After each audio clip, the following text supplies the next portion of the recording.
Aure zan kara. Aure kuma? Kuma ba wata bane zan aura. Sai Rahama mai aikin gidan nan. Cap Ijan. Da girkinta ne kaɗai nake samun nishaɗi da natsuwa da annushuwa.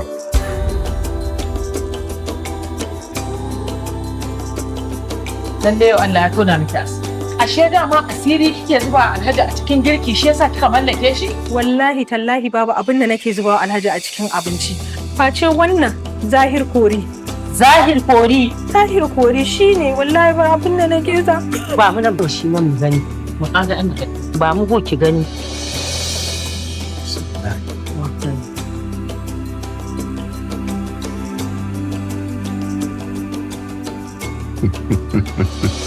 To, yanzu dai ta faru ta ƙare domin mun gano sirrin da Rahama take amfani da shi wajen sace zuciyarka. Sirrin shine Zahir Spices Kori. Daman wannan shi ne sirrin da nake ji nake cewa zan aure Rahama. Amma tun da kun gano sirrin na fasa aurata. Zahir Kori shine sirrin rike miji a gurin uwar gida.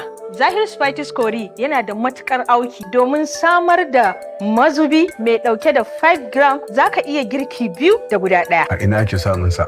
A dukkanin shagunanmu da ke cikin garin Kano ko kuma gurin manyan dilolinmu da ke Kwangiri a kasuwar Singa. Zahir Spices Kori and Time shi ke da ɗanɗano mafi daɗi a kowane girki. Zahir Spices Kori shi ne zahiri.